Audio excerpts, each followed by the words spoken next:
Hello, everybody out there in YouTube land. This is Doug Bates, and today's part 3 of the video. Do you tune your body or train it? What is the best approach, tuning versus training? And here's the big reveal.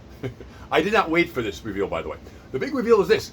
There is almost no way to separate the tuning from the training, which is obvious when you look at it. But if you watch the first few videos, you will get incredible amounts of information, valuable information that will give you some of the perspective I've gained on how to focus on shoring up the things that make your training better, that look like tuning. And so go back, watch those videos, and you will see the way they can be separated out. Again, I've got 51,000 one-on-one client hours, and I've got over 35 years in the business, and I'm a lifetime drug-free and now 8-year vegan athlete. So clearly I might know a little bit of what I'm talking about, so do check those videos out. But right now, let's talk about what it is to have tuning versus training the body, the fact that they cannot really be separated, and then let's look at some of those ideas that you can apply to get actual results in the gym that I may not have touched on too much yet. So here we start that process now. Number one, when you walk into a gym, you've already decided usually what you want to focus on. If it's an arm day, a back day, torso day, if it's chest and tri, back and bi, delt and who knows what, delt and abs, whatever you're doing, leg day, you've already got body parts to hit. If you want to get everything in, you get everything in. And what you're looking at then is when you have to approach that, if you're going to squat, you might use a foam roller, or if you're going to do something else, you might warm up the upper back or warm up your neck, whatever's bothering you might warm up. But I'm talking about a deeper level tuning of two things mostly. The neurotransmitters, number one, and I could say a third thing, but I'll mention in a second. The neurotransmitters, number one, which is for your mood, to make sure that you're present in joy and competence with epinephrine, norepinephrine, GABA, serotonin, dopamine, these things that make you feel good when you work out. And those adrenal hormones and the ones that give you connection, good sensations, and that give you the benefits of affect during your training that make it feel worthwhile, make it feel engaging, make it feel pleasant, and make it feel like it's a high or a buzz or intense and exciting or exhilarating or healing or connecting. Those are wonderful. And so those are the ones I mentioned again. And you can look those up on my Better Results Plus Training page. You can look up dopamine, serotonin, GABA. They're all written about Better Results Plus Training on my Better Results Plus Training Facebook page. And of course, norepinephrine, epinephrine. That'll be on the Ageless Fitness Institute page, as well as on things like the Better Results Personal Training page. But the next one is going to be the spine. I'm going to jump right past the neurotransmitters because it's too complex for most of us to talk about in a quick video. On the spine, it's much easier. We've all seen a spine. The neurotransmitter you can't see. So the next part of neurotransmitters, it's a long video. I can make a video about each one of those neurotransmitters. Meanwhile, in the spine, we've all seen. We've got cervical vertebrae, we've got thoracic vertebrae, 7 cervical, 12 thoracic, 5 lumbar, and then 5 sacral vertebrae that are fixed. So it's basically your pelvic bone. Now, when you're looking at that, the cervical vertebrae have to be functioning. You do not want to compress cervical, and I will tell you right now, almost everybody in Western countries have compressed cervicals, especially around C2, 3, 4, and 5. And that's very common. It leads to problems with their arm tone. They do not have good delts. They cannot get rid of elbow pain. They cannot get rid of bicep tightness. They have to warm up forever with ropes, and they do tons of warm-up sets, which is fun to watch because I realize that's not going to be ever the answer for them. As they watch bad posture with their neck like this, trying to warm their elbows, they can't solve that because they haven't thought of how to get their posture back, which is related to the spine, in order to free up the nerve plexi that allow their muscles to fire properly because all of the nerves come in. Let's cover that just for a brief second. There's 5 nerves in the arms alone. There's the median nerve coming down to the central nerve, ulnar nerve on the pinky fingers, brachial nerve on top, the ancillary nerve around to the deltoid, and then the musculocutaneous nerve into the bicep. That's 5 nerves. They all come out of the thoracic plexus, okay, and the brachial plexus, and that means they come out of the side or the front of the back of the neck, and they come through the shoulder joint under the collarbone. It's just all tight, and I take clients all the time, I have bicep pain, I have elbow pain, or I have this pain or that pain, and I just gently palpate them here. They go, oh! And you can poke me hard. And they, oh, that's painful. Oh, don't push so hard. and I'm tapping with 2 or 3 pounds of pressure. I couldn't push a dumbbell across the room, and they're in pain because they're so tight. From bench pressing with shortened stings, awkward dips, short range of motion on machines, they're literally dislocating their shoulder forward, ruining the all-important nerve pathways to the arm. Yes, the brachial plexus, the thoracic outlet, ruining it, but ruining their vagus nerve, the all-important vagus nerve, which has 2 branches coming out of it, besides the carotid artery being blocked. So the artery is independent of that. The nerve is nervous system, arteries, blood flow. You don't want that blocked for anything. So you have the thoracic juncture of this thoracic area is here, but these nerves here, the vagus, has left and right branches, and they come right in front of the carotid from behind the ear. That comes out and travels all the way to all your organs and glands, with the exception of the adrenals. It hits the bowels, the intestines, the kidneys, and it hits the spleen, the pancreas, the liver, the gallbladder, the lungs, both lobes, the heart. It hits the thyroid and the thymus, and it hits everything involved in parasympathetic system regulation. Parasympathetic being the rest, digest, and relax mode of the body. If that's blocked, say goodnight to your workout. So when we're talking about toning the instrument versus training it, if you're not training your body to keep your vagus nerve opening, you're not training your body to keep your vagus competence up there and your high vagal tone, high vagal tone, extremely highly effective functioning of the vagus system, you are going to lose the battle of being fit, because you cannot parasympathetically recover and digest and recover, and you'll always be uptight, and you'll always be feeling like you're flexing, and your muscle will always be under tension because they can't let go. They're on fire. There's no strong signal to tell your body, oh, we're relaxing? We're digesting now? Oh, thanks for the input. If you're tight to the front of the throat, it's fighting your body. It's just harder to sleep, harder to relax, harder to get the bliss states for GABA and serotonin, vasopressin, oxytocin. Those are 2 others I didn't mention earlier. Whole video on oxytocin, vasopressin, if I want to make those. Those are really important for relaxation and connection and bliss and intimacy and in friendships and relationships and in relation to anything that you're connected to that feels like bliss and pleasure. Deep, deep, relaxing pleasure is vasopressin and connection and intimacy. That's what that's about. So if you can't keep vagus, because literally people are coming in there, their shoulders are forward and they're doing dips, or dips like this and their shoulders are forward, or they're doing some of their motion, like doing a lot of planking, and their body's like that because their planks aren't proper. If they don't have the strength in their back, they will crowd their vagus nerve, crowd the thoracic outlet, and get elbow pain, shoulder pain. I'll cover that in a second. And ruin their body. And I have to take them years later and slowly break every bad habit they have, because I take clients they come in at age 40, 45 from having powerlifted or whatever, and I say, you didn't catch that part, I'll say. They said, no, we saw you do it, but we didn't get it till we got old, and now we can't move, and they can't comb their hair or go fishing or whatever they can't do, whatever they want to do. They can't even barely get dressed. They can barely reach behind fix their collar, tie a tie, barely comb their hair, because they're so tight and muscled up, and they're no bigger than me. Only 200 pounds, 6 foot tall. So you got to figure, how come they're so tight?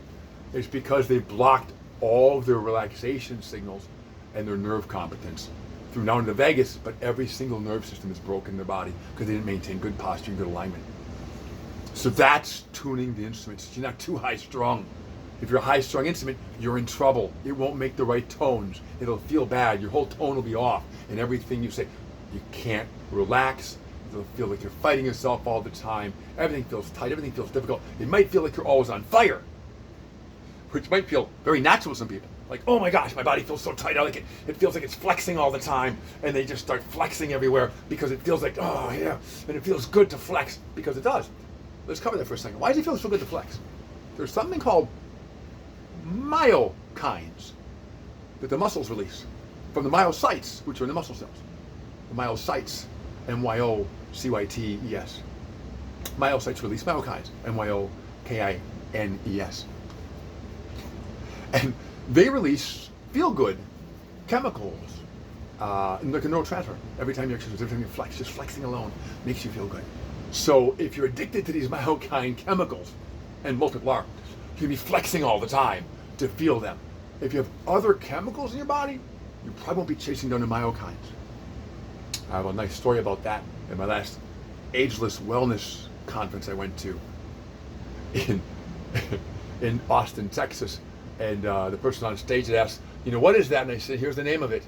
And all these doctors, by the way, were not happy with the vegan in the room. I don't know if you're happy with the vegan in the room, but I'm good at what I do. And both vegans and non-vegans can die from their diet. I know how to make veganism work. If they know how to make a whole food, animal-based diet work, they weren't showing it. Let's just say that. Because I was the fittest person in the room, and I was 58.5 years old, and why am I the fittest person in the room? A bunch of doctors who all want to do anti-aging. But let's say, that point aside, raise my hand, and because the guy knows me on stage, and I say, yes, he says, yes, Doug, he yells out.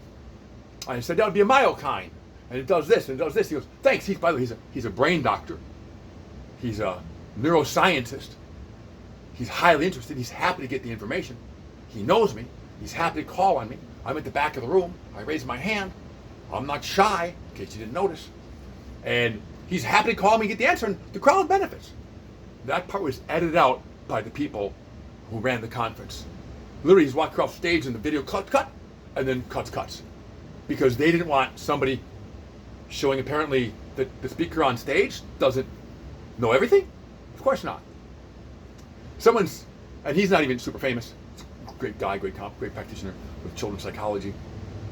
But quick story aside, when I finish this off, you'll know what the point of it is. So myokines, myocytes, you need to know how to tone those and not rely on those too heavily. But here's what happened.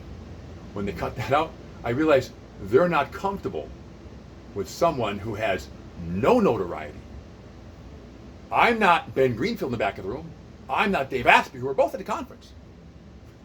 And who I addressed, Dave Asprey. Couldn't talk to Ben Greenfield, wasn't there for that day. Because if you're famous, they act like you must know everything. Truth is, they don't. You know more by one-on-one stuff in the trenches than you do by reading a bunch of reports. And you know how it applies when you apply it on the track, or in the trenches, or on the court, or in the gym. If you apply it to clients in a doctor's office, you can't even watch what they do with it. They'll say, here's the recommendation with your diet. I watch my clients eat the food. I watch them take the supplement. I watch them train afterwards. I watch them as they eat a particular food during whatever it could be. They might eat any food during a workout or even before. What'd you just eat? How's it look? Now what'd you recover? I watch them in the gym. I watch them move. They don't get to watch for a full hour and see that person move and see them encounter difficulty and see how they solve it or don't. See where they get frustrated or don't. So because I don't give them the answer. Part of tuning the body is them learning to feel what they need to do through something called interoception. Interoception means your body's listening to what it feels like in terms of coordination, balance with the limbic system. If it feels too hot, too tight, too uncomfortable, awkward, painful, not pleasant, they can't recruit a part of the body, this part of the body's not firing, the one butt cheek's not working, the one hamstring feels tight. I go, have you tried this? Have you tried that? Or just try another set. See if you can figure it out. Because that's how they learn. Not me giving them the answer, but me giving them a chance to explore what might be an answer for them. And then I give them the answer when it's time. If they need the answer right away because they're a brand new client, I'll give them the answer right away. But if they're moving forward, they're intermediate, they're not white belt anymore, they're yellow belt, and getting to orange belt level, they have to practice, come up with ideas themselves. The black belt level, I still might give them an answer, or I might wait. Because that's how you get better. Now back to the myokines, myocytes. Look those up, because no one else knows about that. Tell your friends, why is exercise so addictive? Because it has myokines and myocytes. Meanwhile, neurotransmitters, look up all your neurotransmitters you can. Dopamine, GABA, serotonin, norepinephrine, epinephrine, and then of course know about vasopressin and oxytocin, as well as other ones. There's a whole bunch. And glutamate is the number one neurotransmitter out there. It's 80% of your neurotransmitters in your brain compared to GABA. It's massive. It comes from glutamine can get GABA. Glutamine can get glutamate, which can make norepinephrine, epinephrine. So you might just need more glutamine in your diet to get anything.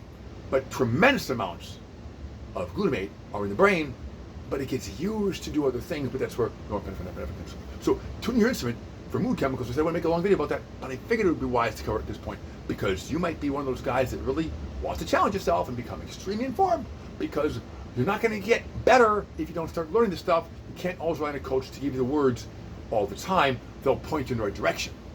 And then you have to figure out what words work for you to connect to it. Next one is the spine. We're talking about the spine and the posture. That's just the thoracic outlet. There's a whole lumbar plexus and sciatic outlet. The sciatic plexus goes all the way down to the hips, all the way to the ankles and the feet. And that one is constantly compromised in the lumbar plexus and even through the hip joints. So be careful on that one. Now, if you can't hit and tone all your chakras, and there's 7 major chakras, also known as nerve plexi. In a chiropractic sense, they're called nerve plexi. And you can look them all up. There's in the head, here, kind of mid-chest, upper abdominal, lower abdominal, and then the sciatic plexus. These areas are all extremely important to keep well toned and to have you be able to balance their ability to fire from them. Most people I find are dominant only 2 or 3, and they run almost all the exercises from 2 or 3 zones of the body, and the other ones lie dormant and unexpressed. That's dangerous. That means they're training with only 2 or 3 gifts. Like 3 guitar strings should be a 7 guitar string. Or should I say a 3-string guitar, and it should be a 7-string guitar. That leaves them vulnerable in their movements and even in their affect, in where they speak from, how they know themselves, and what they can connect to in their body. And every organ and gland connects to a plexi before it connects back to the vagus. There's 12 cranial nerves. Only 1 leaves the brain. It's known as the 10th cranial nerve. 12 cranial nerves. They call them 12 apostles in a sense, right? And then the center one, it'd be the Christ nerve, the wanderer, goes down and wanders all the way to the house of bread down here, the house of Bethlehem, they call it. Literally, that's what they call it. Calgary in the brain, the skull. Calgary. Literally. There's videos, I can post them in the comment. It's tremendous stuff to know the hidden codes that are written into things, allegories, in a sense. Allegories, right? And metaphors written into many religious works, whether it's Egyptian, Taoist, Hindu, Christian, Muslim. These things are written in there, and they all point to science, and they point to factual things that exist empirically.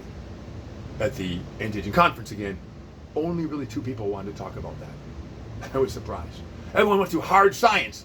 The ones that sat down at dinner table with me and watched me eat my vegan meal when no one else was. I mean, nobody. 150 people, nobody else was vegan. That's okay, because they were bad-mouthing every vegan. But again, why was I the young, bright one there? I'm not a millionaire. I don't even make 6 figures right now. So how come I'm outperforming them? Because I cleaned my diet from a vegetarian of 25 years into a vegan of 8 years, and I'm making progress. I'm saying you gotta go vegan. I'm saying I clean my diet for me, to get my higher consciousness, my cleaner instrument. And that worked for me.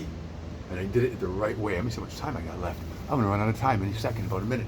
So keep in mind that I'm gonna put those comments in, or the links in the comments on these videos. So about the inner Christos, or the Christo, or the cerebrospinal fluid, and how to make sure it's flowing, how to make sure your spine can express every nerve pathway that you want, that you feel not like a shaman, but like the thing you're supposed to feel like. Feel alert and fully alive. So get ready to check that circuit out. Get ready to check out that link. Get ready to build that circuitry in yourself. That's what tuning your instrument's about, which is then training and tuning back and forth. The video's gonna end really soon. Thanks for watching. Keep learning. Find the best. I'm organic vegan trainer, ageless personal training, and better results personal training.